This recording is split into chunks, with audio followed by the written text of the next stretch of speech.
Hello guys, good afternoon.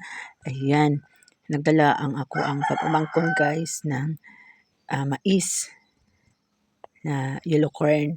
So napakalaking mais guys. Paano masabi? Napaka sarap. Aside, yung mais dito sa amin guys is napakamura lang. Tapos ang laki-laki pa. So ayan, may event kasi ang aking pamangkin dito sa kanilang Leon guys is Adventist. 7 days yata yung event nila dito guys sa gym. So every day sila guys, every afternoon sila nagpunta dito sa amin. Kaya every afternoon guys, masaya po yung aming bahay kasi nga andito yung aking eldest sister na babae at saka kanyang mga anak. Then nagdala siya ng mais guys. So ilalaga namin ito para may kakainin kami mamaya.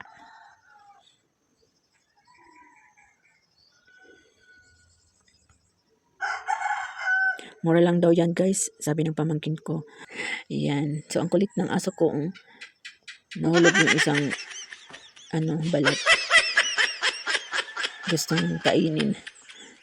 So ito po yung buhay probinsya guys. Masaya na malungkot. Kasi nasanay ka sa loob ng 30 years sa crowded na lugar. Then bigla akong andito sa probinsya. So, mas okay naman dito guys, kaysa Manila guys. Doon, malungkot kasi malayo sa pamilya. Then, maranasan mo talaga yung hirap. But ibang karanasan talaga doon sa Manila. So, kung baga, hindi ka strong, wala. Dito naman sa probinsya, mahirap din naman. Pero, least talaga stress. Tsaka tahimik, yun lang. Natapos ko na rin guys. Ayan naglaga na rin ako guys ng kamuting kahoy kasi nag-message yung aking sister, Manang, na maglaga daw ako ng kamuting kahoy. So may mga tanim kasi kami dito sa aming bakuran. So after 2 hours na busy yung aming abuhan guys. Eto na! Nakaluto na ako guys. Nilagang kamuting kahoy at saka mais.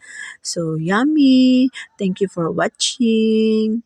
Bye!